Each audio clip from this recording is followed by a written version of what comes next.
Growing up in Riverside Valley, my name is Samantha Carter, and I was often left feeling like the invisible child in a bustling family. It was like walking through an art gallery filled with grand masterpieces while standing in front of a blank canvas, hoping someone would notice the strokes of emotion reflected in me. My parents were present, physically there with their structured routines and practiced facades.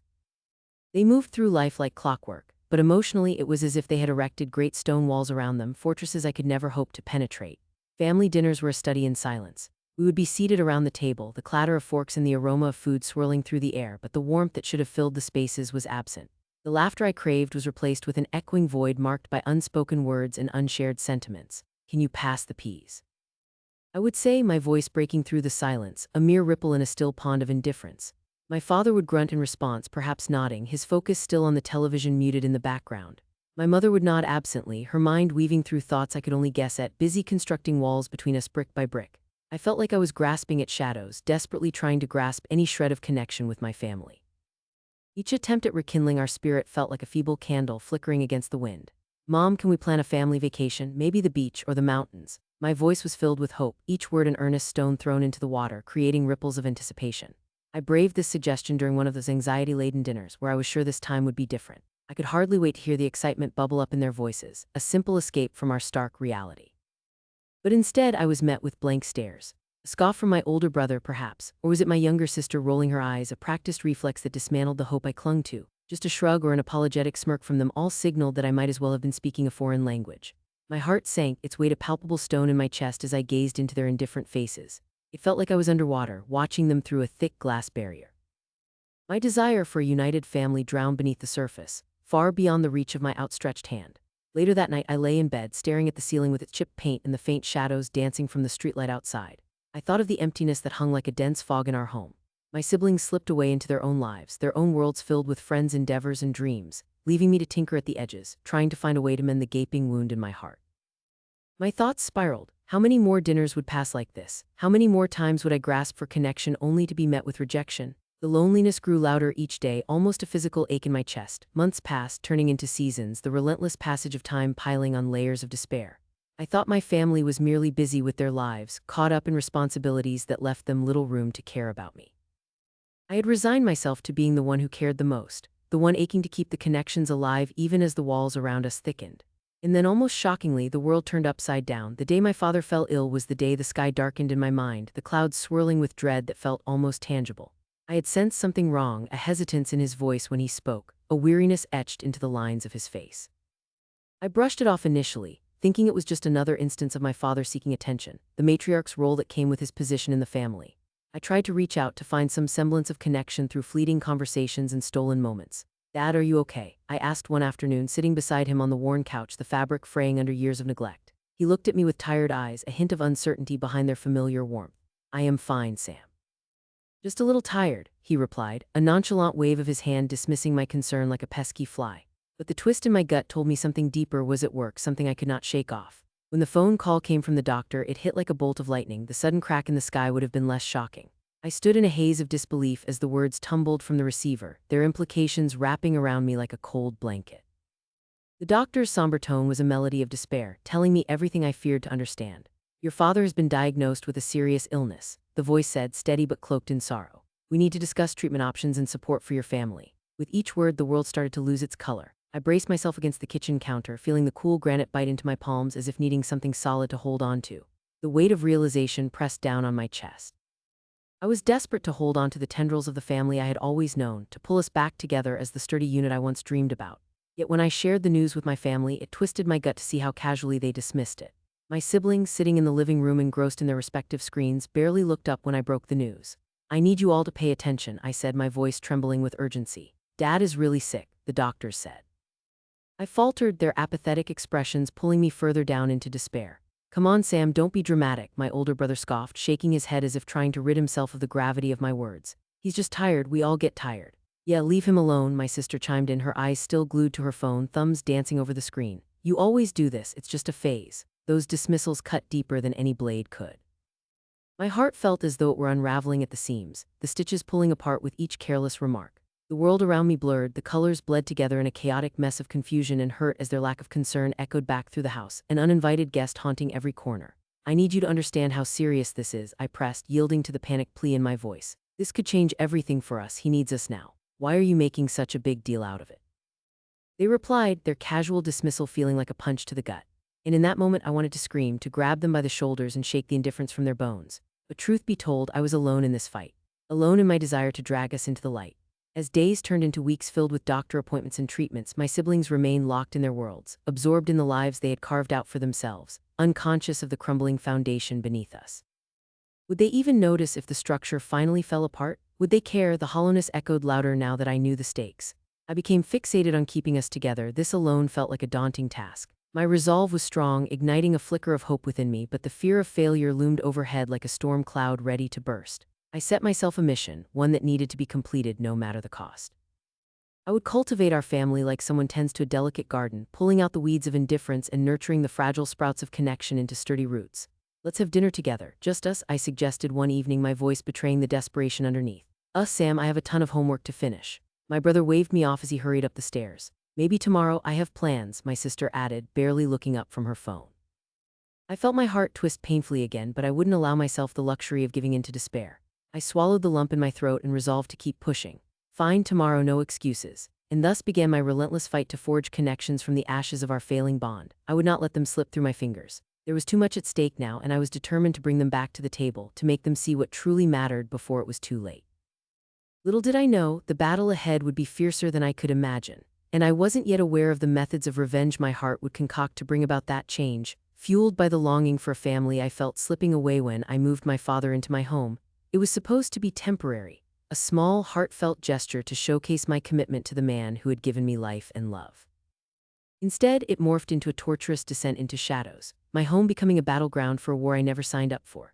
Each day felt like a never-ending cycle of despair as I was thrown into the role of caregiver, forced to grapple with realities that were far heavier than I had anticipated. The air around us had grown stale. The walls of my once welcoming home now loomed like silent sentinels, witnesses to the relentless storm brewing inside. I could hear my father's labored breaths from the adjoining room, each inhalation a stark reminder of his struggle. I often spent sleepless nights by his side, the dim glow of the bedside lamp casting a soft light over the wearied lines of his face. How I wished I could strip away the illness that had gripped him, that I could turn back the clock to a time when he was the strong man I admired unconditionally. His strength was slipping through my fingers like sand, leaving me horrified and helpless. Just breathe, Dad, I whispered into the silence, knowing full well that he couldn't hear me, but it felt good to say something. It felt good to feel like I was reaching out, even when I was so often met with storms. I had tried to rally my siblings for help, calling them in desperation, laying out my plight like a tangled web in hopes that at least one of them would untangle it for me. But each conversation turned into a disappointing loop of excuses that faded into the night. One sibling would promise to come by next weekend, only for that promise to evaporate when the weekend arrived. Can't you just put him in a home or something? One of my siblings had belatedly suggested through a yawn, her voice dripping with indifference. It's just too much. The calmness in her voice sent a pulse of anger through me, filling me with ire. Mom would never have wanted that, I snapped, cutting the conversation short. How could they callously brush aside the tangled, intricate web of our family crisis? I had become a lighthouse keeper in a storm, signaling desperately for help while my siblings remained unfazed, sailing past without a second glance. With each passing day, the weight of responsibility grew heavier. I felt it squeezing the breath from my lungs, slowly morphing my once vibrant spirit into something dark and mutated. I was suffocating in a cocoon made of guilt and resentment. I wanted to soak up the fleeting moments, the love and the shared burdens, but despair leaked in instead, festering beneath the surface. Each word exchanged between my father and me stung like 1,000 bee stings, and his sharp tongue found pleasure in slicing through my already frayed emotions.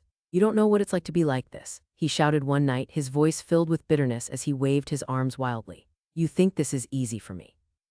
You think I asked for this? I swallowed hard, fighting back tears. I could feel the weight of his anger thudding against my chest like a heavy weight, begging me to break under its force. I'm just trying to help, I whispered, my voice barely rising above the suffocating silence. Help? You mean you're trying to make a martyr out of yourself? He snapped back, his eyes glinting with the rage of a man who felt trapped. I flinched at the venom in his tone, words saturating the air between us, thickening the tension. What do you want me to do? You're my father, I love you, I pleaded, desperation lacing my voice as I looked into the shadows of his once mighty figure. It was like speaking to a ghost of who he used to be, a spectral echo resentful of his own life. I wish you were never my daughter, he yelled, erupting like a volcano, his words exploding in a ball of fire that burned through my heart. The cracks in my spirit widened, the rupture deepening. It felt as though he took his struggle and pushed it onto me, folding the fabric of my being into a shape that was unrecognizable. I had thought love could conquer all, but right then I felt stripped bare, exposed to the bitter winds of his rage. How was I supposed to navigate this tangled mess, this labyrinth of emotional strife? I felt like a marionette with its strings cut, twisting on the jagged edges of his anger. The love I felt for him turned treacherously heavy, weighing me down until I was gasping for air. With each angry retort, with every painful word thrown in my direction, I could feel resentment kindling, a slow burn sparking to life within me.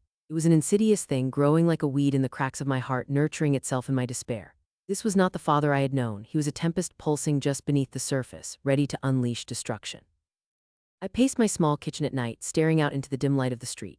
It was a quiet nook of fictional safety, a territory far removed from the chaos coiling in my living room. I could hear him moving, even in the shadows, his movements punctuating the silence with a bitterness I didn't know how to translate. How many more days, I would often ask myself, until I could uncover the love I once knew. But on one fateful morning, everything spiraled into disarray once more. The phone rang, slicing through the tendrils of early morning tranquility, a jarring reminder of the life wedged between my father's struggles and my own fatigue. The moment I picked up the receiver and heard his voice, it felt like the ground beneath my feet was slipping away. "Samantha," he said, his tone ice cold, devoid of the love or warmth I once associated with my father. "You are causing me more harm than good." The words slashed through me with merciless precision. My heart stuttered, catching in my throat as the emotions surged like a tidal wave, threatening to overwhelm me. "Dad, what do you mean?" I stammered, feeling a fog creep into my mind. The room seemed to close in, the reality warping around me. The trust I had fought hard to maintain lay stripped bare like a raw wound, plastered with his accusations. "I will be calling the authorities on you for neglect," he continued, his voice steady and calm, almost too calm.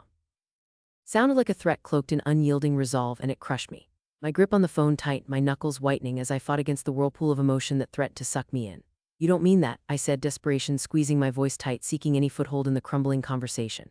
"You cannot be serious. I've done everything for you." The words flew out of me like arrows, hoping to pierce through the cruel narrative he spun. "Everything?" he echoed, tone laced with disbelief. "Everything? Is that what you call this?" "Yes," I screamed, my voice breaking, reverberating through the emptiness of the space around me. "You wanted help and I am here. I am right here." My heartbeat pulsed wildly and I could feel the walls closing in around me as I struggled to hold on to the remnants of my dignity. His laughter rang out, harsh and jagged, as if he were mocking the very idea of my efforts. "Help? You think being here with you is help? Just look at me, Samantha." His words lashed out like whips, each one tearing at my resolve. "You don't understand the damage you are doing. I can't breathe, I can't think, your presence suffocates me." As each syllable landed, my heart shattered further. This was the man I had once idolized, the pinnacle of strength in my childhood, and now he felt like an unrecognizable entity, a monster created by his illness and unchecked anger. "And what do you think calling the authorities will achieve?" I said, my voice trembling now, a mixture of fear and disbelief flooding my veins. "You will see," he replied, that eerie calm still echoing through the line as if he had thought all of this through. I wanted to plead, to convince him, but each thought evaporated as hopelessness gnawed at my insides. Maybe he was right. Maybe my love was too suffocating, too demanding. As despair flooded my mind, I could no longer differentiate love from the pain. The line went quiet, just hanging there, tangible yet insufferably empty. I placed the phone down gingerly on the table, the weight of that conversation pressing down on me like an iron shroud, suffocating and stifling. Tears filled my eyes, unbidden and relentless. They spilled over as I tried to blink them back, trying to gather my thoughts. My father had become my unyielding tormentor, the villain in this narrative I was trapped in. I stood there, the world spinning, back against the wall in the nauseating aftermath of despair. Each sob echoed through the silence of my house, filling the void and amplifying the cruel reality. I felt the darkness creeping in, gnawing at the edges of my sanity, leaving me gasping. Lurking beneath the stillness were the angry whispers of my growing resentment, fanning the flames of my broken heart. The abyss loomed closer, its call ever more tempting. This was no longer a simple act of familial love. It was the genesis of a vendetta waiting to be birthed from betrayal and horror. The walls of the house seemed to close in around me, stifling as I processed the news that my father was going into hospice care. The weight of grief pressed down so heavily that I felt as if I were caught in an endless loop of despair. I sat in the dimly lit living room, once filled with laughter and stories, now a hollow shell reflecting only sorrow and betrayal.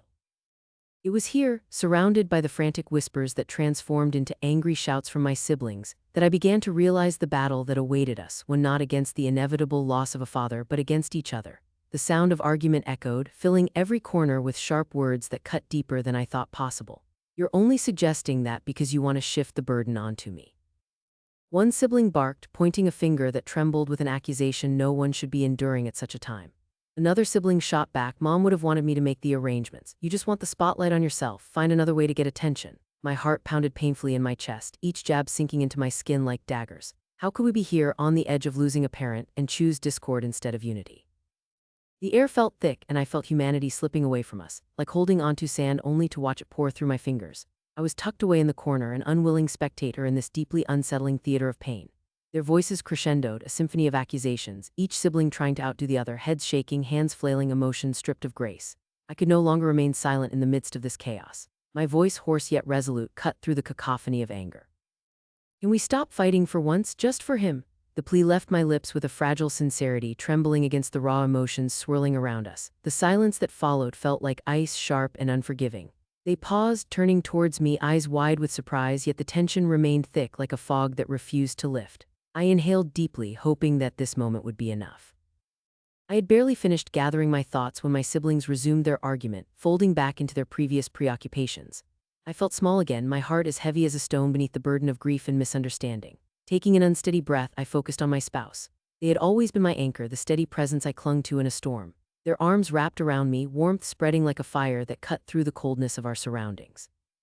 You need to remember what he stood for, they whispered gently, brushing a stray hair from my face. This is about your father, not them.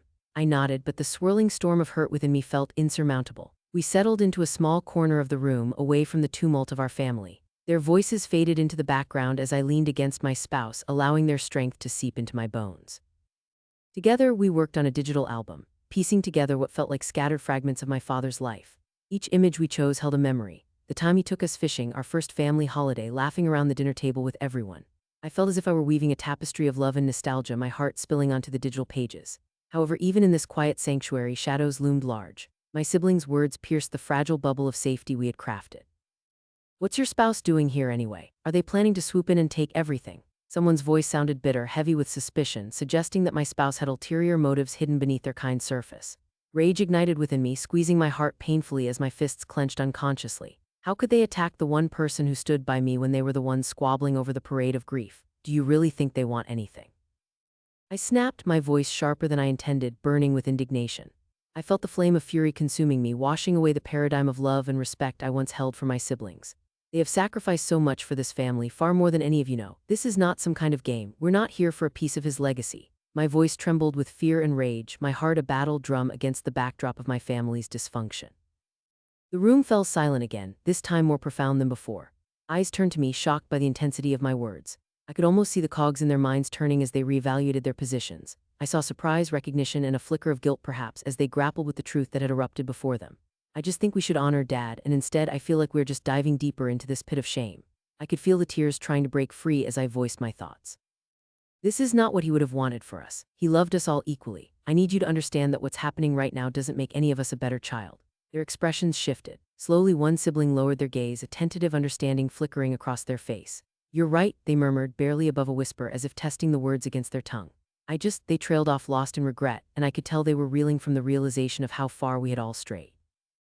Enough of this bickering, another sibling called, their voice quavering, the fight leaking from them like air from a punctured tire. We need to come together and decide what to do. Dad wouldn't have wanted us acting like this. There was strength in that voice, a glimmer of hope. I sighed as I crossed my arms, feeling the weight in my chest lift just slightly at the tiniest show of unity. I believe if we focus on him, we can work this out together. A chorus of muffled agreements followed, reluctant yet present, hinting at our shared loss. I knotted my fingers, threading the emotions in my heart into the fabric of our grief. Even through the scars and chaos we had created, I hoped we could reclaim the memory of our father's love. The presence of my spouse remained steady and reassuring, offering love in a world that seemed cracked and fragmented. They offered a small smile as if to say, "You did it," their eyes sparkling with pride. In that moment, I was reminded that I would not be alone in this fight. But still, the shadows lingered. As the visual album took shape, I noticed the tension morphing into a collaboration, the slides piling up with memories infused with laughter, joy, and nostalgia. Yet I also noted my siblings occasionally casting cautious glances at my spouse. The accusations had not vanished entirely. They simmered beneath the surface like forgotten ashes, just waiting for a spark to ignite them again. But I was determined not to let their doubts bring me down. I had spent too long seeking acceptance, desperately trying to prove my worth amidst the splintering walls of our family. I would not fold under the pressure. I would not lay down and let them take from me the scraps of familial love. I pressed on, each memory building upon the last, each moment weaving resilience into our fragile shared reality. As evening descended, cloaking the house in a dim embrace, I prepared to face my siblings again. We sat together, a fragile circle formed of unsteady bonds, ready to confront the terrifying truths we could no longer ignore. I inhaled deep breaths, gathering strength and bracing myself for what was to come. I was ready. More than ever, I could feel the swell of determination within me, rising like a tide against the broken bonds of my past. I was ready to fight back as I sat in the dim light of my living room, the soft glow of the lamp casting long shadows against the walls. I took a moment to breathe deeply and center myself. The letters I had sent off felt like little bombs, each ready to explode. I could almost visualize them hurtling toward their targets, each one a pointed accusation wrapped in a thin veil of paper. It was strange how something so simple as a letter could carry the weight of years of silence, of pain folded into the creases, of memories clinging to the words like dust settled over furniture that had not been touched for far too long. The first responses had trickled in. I had half expected their replies to be defensive, masking the truths I had laid bare, but instead they were laden with unease. Sam, can we talk, maybe meet somewhere?" A text from one of them popped up on my phone, the words flashing insistently on the screen. My heart raced. That was a familiar feeling, but a different kind of pulse. It was an echo of youthful excitement intertwined with the bitterness of betrayal. It sank into my stomach like a rock. "Sure, why?" I texted back, trying to mask the whirlwind of emotions churning inside me. I wanted answers, but I also wanted them to feel the weight of my silence that had turned into this confrontation. "Just need to clear some things up," the reply came, a thinly veiled wall between us rising higher. "You know, it's not what you think, right?" I could almost hear their condescending tone, the tone that often accompanied their attempts to dismiss my feelings, to shrug off my hurt as dramatics. My fingers paused over the screen, teetering between the lines of anger and a yearning for connection. But hadn't I already fought for enough connection? What had it ever brought me but frustration? "Let me know when and where," I texted back, my heart a drum in my chest. I put the phone down, feeling the shadow of trepidation hang over me like a storm cloud promising rain. I couldn't just focus on their discomfort. I had discovered the liberating effects of my letters, how they gave voice to my silenced frustrations and unleashed the shadows that had lingered in my heart. It was a powerful moment that I didn't want to squander. Later that week, I found myself sitting across from one of them at a small cafe tucked away from the bustling streets of Riverside Valley. We chose a table outside, the weather warm with a gentle breeze teasing the edges of napkins as they danced along the surface. The bitter scent of coffee filled the air, mingling with the sweet scents of baked goods that beckoned to patrons passing by. I took a steadying breath and leaned back in my chair, allowing the world to blur as I prepared for the onslaught of words I knew were coming.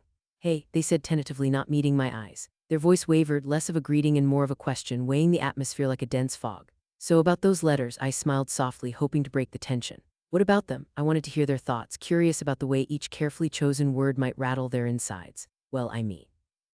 They hesitated, their fingers picking nervously at the edge of their coffee cup.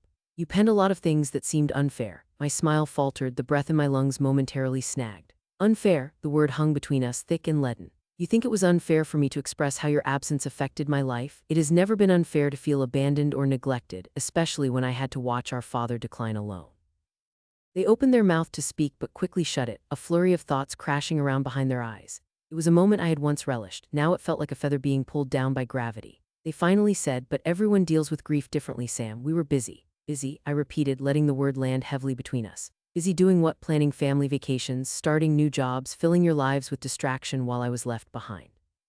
"You promised to stick together, remember?" My voice rose slightly, infused with an unrestrained anger that crackled in the atmosphere. "I'm sorry," they finally managed, their own voice rising, filled with frustration. "We were living our lives. What was I supposed to do? Put everything on hold to hold your hand through it all? Did you ask me what I needed?" I challenged, leaning closer. "When was the last time any of you asked me that? You vanished. All those years while I staggered under a weight too heavy for one person to bear alone. You had your own lives to lead, but that does not excuse the years of silence. How is it that I'm seen as a disappointment for expressing honesty while you sit there in discomfort?" They flinched at my words, their fingers fidgeting as if to keep the vulnerability contained. "We are family, we can work this out," they countered lamely, the words like paper-thin defenses against the onslaught of my feelings. "Family.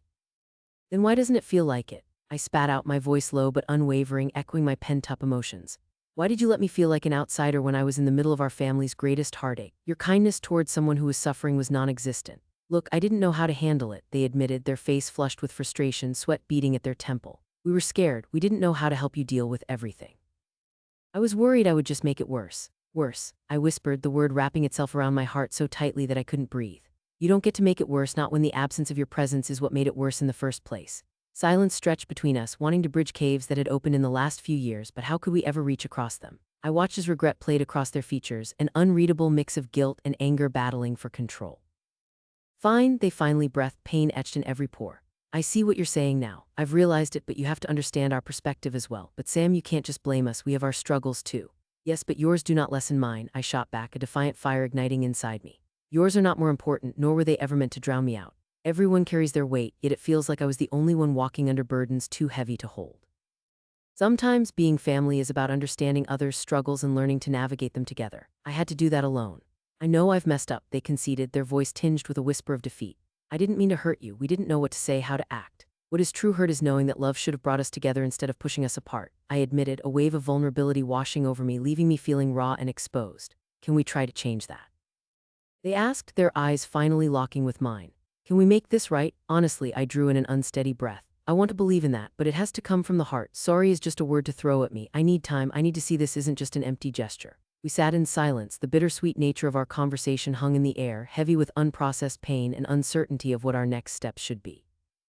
My mind drifted to how it would feel if they truly embraced the weight of my words. That moment, though unclear in its direction, was not entirely lost. Would we ever be able to bridge these vast chasms with something tangible? The cafe's sounds swirled around us. A child's laughter slipping through the open door, the gentle clinking of cups as waitstaff moved among tables, and the distant sound of laughter that lurked like a ghost in the air. Yet here we were encapsulated in a vacuum, grappling for connection. I guess I thought you would always forgive me, my companion sighed, breaking the silence once more. Forgiveness, yes, but I will not simply forget, I replied firmly yet gently. This fracture will take work, and if you're up for it, then so am I, then let's do that, they said, a glimmer of hope igniting in their eyes, even if it flickered like a candle threatened by the wind. I'll hold you to that, I warned, finding a sliver of light growing inside me, a feeling that for the first time in a long time I was allowing the possibility of healing to seep in, like the warmth of afternoon rays cutting through the chill of uncertainty. As our meeting wrapped up and we parted ways, I felt that familiar weight lift ever so slightly. I had confronted truths, faced anguish, and forced an uncomfortable dialogue where silence had once prevailed. I had transformed those letters into a bridge, not just for them but for myself. In that confrontation, I was reclaiming my voice, taking charge of my narrative, refusing to remain marooned in the seas of resentment any longer. The repercussions of my letters unfurled like blossoms under the sun, each interaction a potential seedling for growth. I stepped out of the cafe and breathed in the cool evening air, feeling a mix of anxiety and triumph. The storm clouds might not have dissipated completely, but for the first time it seemed the horizon bore a hint of dawn and awakening to a fresh start, navigating toward liberation. My revenge had turned into something else entirely, a path toward healing, and perhaps, just perhaps, reconciliation. In the months that followed, those letters became a wall of separation that granted me peace. I remember the first time I took them out of the drawer, lined with dust from neglect, and held their weight in my hands. Each envelope was a monument to betrayal, a tangible reminder of the chaos that once defined my life. I shuffled through them one by one and felt how they had amassed like bricks, building a fortress around my heart, a protective barrier that distanced me from the hurt. Why do I still have these? I murmured aloud to no one in particular, gazing at the series of mocking cursive that taunted me from their confines. Each letter was drenched in passive aggression, dripping with cynicism like thick shadows on the pages. As I distanced myself from their chaos, I found solace in the life I built. It was a quiet, almost deliberate act of courage to cut those strings that choked my spirit. I awoke each day with the sun washing over my face, the light spilling through the curtains like a promise. I was no longer the weak link in the family chain, but a woman reborn from the ashes of betrayal, stronger than the fire that had forged me anew. I can breathe, I whispered one morning, my voice soft yet resolute as I stood in front of my easel, brushes in hand, staring at the blank canvas before me. Inspiration surged through my veins like a river breaking free from winter's grasp.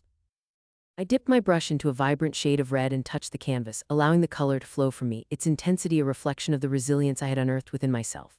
Oh, look at you go, my spouse called from the doorway, a warm smile lighting their face. You've really found your groove. I turned to meet his encouraging gaze and felt a spark of joy ignite in my heart. I'm finally painting for myself, I replied, laughing a little. For the first time in ages, it feels liberating.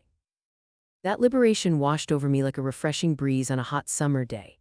I was free from the burden of others' expectations, free to craft my own destiny independent of the family I fought for all my life. Each stroke flourished into hues of yellow and blue, brightening not just the canvas but the very fabric of my daily life. I filled my world with color, the walls of our home echoing with the promise of hope and healing. After months of painting, I began to feel something stirring within me, a desire to share this journey of recovery.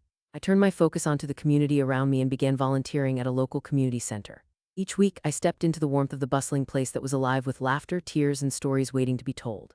I channeled my energy into helping others navigate their struggles, offering a listening ear and a compassionate heart. Excuse me, do you have a moment? A young woman asked as I sat at a table filled with colorful supplies for an art therapy session one afternoon. Of course, I said, motioning to the empty chair in front of me. What's on your mind? The woman hesitated, her fingers nervously twisting the edge of her jacket. I don't know where to start, she said, glancing down at the table. It's just, my family, they don't get me. They keep pushing me to be someone I am not. Believe me, I understand how that feels, I replied, meeting her eyes gently. It's tough when the people who should support you are the ones making you feel small. I glanced at my own hands, stained with paint, and remembered the letters, the symbols of my past once locked in bitterness. I used to be in that same spot, I continued. But I promise you, there's a way to find your own happiness, even if it means letting others go. I could see her shoulders relax, and I smiled, a wave of warmth filling my chest as I spread my kindness freely, with no expectation of reciprocation. In that moment, she took a deep breath, and I saw a flicker of hope in her eyes as she began to express herself through art, the very act that had healed my own broken spirit. As weeks turned into months, I watched people blossom like flowers in the springtime, new lives unfurling beneath the sun of acceptance and encouragement.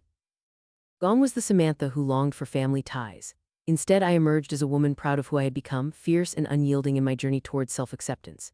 Yet just when I thought I secured my closure, an unexpected twist surfaced. One autumn afternoon, as I cleaned our dining table after an art session, my phone buzzed with a notification. I picked it up and paused, staring at the screen as it spelled out the names I had put so far behind me, my siblings. They're reaching out. I whispered, disbelief bubbling in my throat. My heartbeat quickened as I gathered my thoughts. A maelstrom of emotions swirled within me, anger, confusion, but even a flicker of curiosity.